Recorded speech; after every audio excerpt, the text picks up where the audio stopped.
I don't like reviewing narrative-driven games, because it's just spoilers at that point, but here we go. Danganronpa is a high-tension, pretty fast-paced murder mystery visual novel-esque game, played in the spark of a light free-roaming, though mostly on rails, detective game. You solve the mysteries of killings happening within your school's grounds, the victims and murderers being the other students. Dialogue and interactions are presented mostly through a visual novel interface, but it's flashy and distinct enough to be counted as something else. Think along the vein of Silver Case, Phoenix Wright, that sort of stuff. The start of the story begins with a new student who has just been accepted into a prestigious institute. Here is Makoto, a super average everyman who gets in at Hope's Peak Academy, where only the most elite students are permitted to enter. Confounded as to why he was even accepted, he enters the premise only to immediately fall unconscious, and weird shit just happens from then on. Along with him at this place are a group of other students who have all seemed to have the same incident occur to them, entering the building, then collapsing, the prime difference being that whilst Makoto is average, each one of these other students is famously unique and powerful within a very specific branch of study or profession.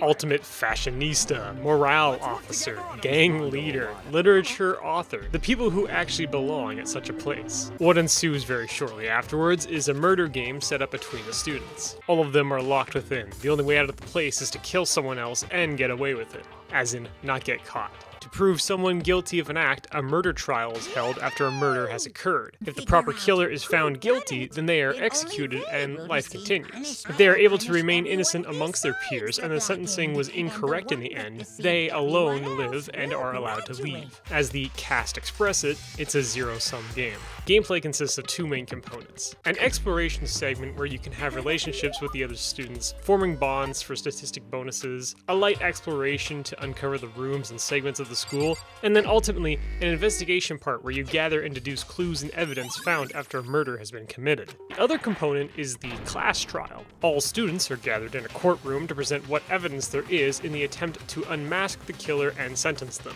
The trial consists of several little mini-games. Non-stop debate is the main meat of it, where you must deconstruct and find discrepancies within the banter of the students and prove contradictions within the statements. You shoot down key phrases and words with an imaginary gun presentation, loaded with bullets that are pieces of evidence and accounts of others to continue the case. Another aspect is the Hangman's Gambit, where you must fill in the blank spaces of a word in order to form it properly. The word is typically representing that was just discussed but not directly mentioned. Bullet Time Battle, where it becomes a rhythm game where you shoot down someone's inability to listen to anything being presented. And then near the end, Closing Argument, a final reconstruction of all the events leading up to the murder to finalize a timeline. As the game goes on, the difficulty does increase, but more important new aspects get added in as well, such as frantic sentences blocking key moments within the non-stop debate segment. The rhythm game also evolves with newer mechanics to memorize and execute. And eventually, you have to outright accuse certain others, a pretty free-form selection that you need to be right about. Though even if you fail at any of these points, you can get back up and try again with no real permanent consequence, save a score loss. As far as the writing goes, I found it pretty good. The tight locked environment makes for great murder room mysteries, albeit the answers are sort of given to you pretty easily. If you have any experience in these kinds of games, there's a high chance you'll figure out key moments and arguments before they're even presented. Whether this was intentional or not, I don't know,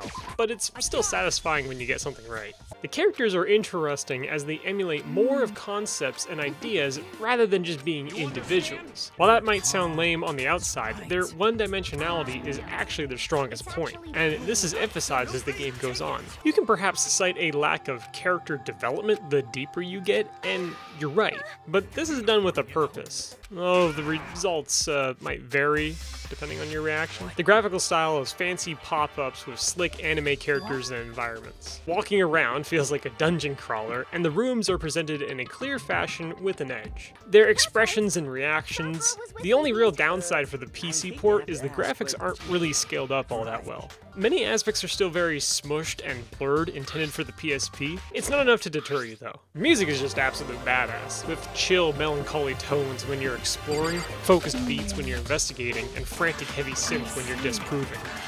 There's little else I can say without it just being a spoiler fest. And while I do recommend this game, it's not without its gripes, and generally that all falls onto the writing for me. So to better present that, I'll just explain how I felt about the first chapter of the game. So here's your spoiler warning right now.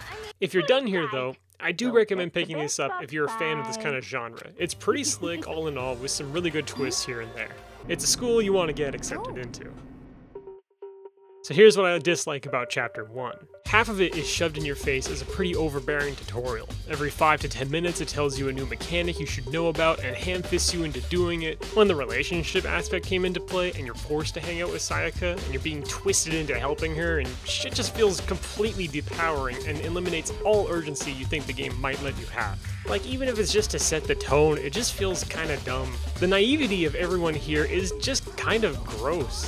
Bizarreness aside, 2/3 of the cast just act like dumb boxes of nails for the entire chapter, being like, "Why are we stuck here? Yo bro, I can't believe this is impossible, all of these things, blah blah." For being prodigies and those that excel, they hardly have their shit together. Almost immediately into the investigation. If you even have half a brain, one clue spells out the answer. It's on purpose, and there's a good chance you'll see it without it being explained to you. But it doesn't get explained until almost near the end, and in between that, you're just completely handheld the entire way through the mystery, as if not only to demean Makoto the whole time, but also the player. It just feels so uncalled for.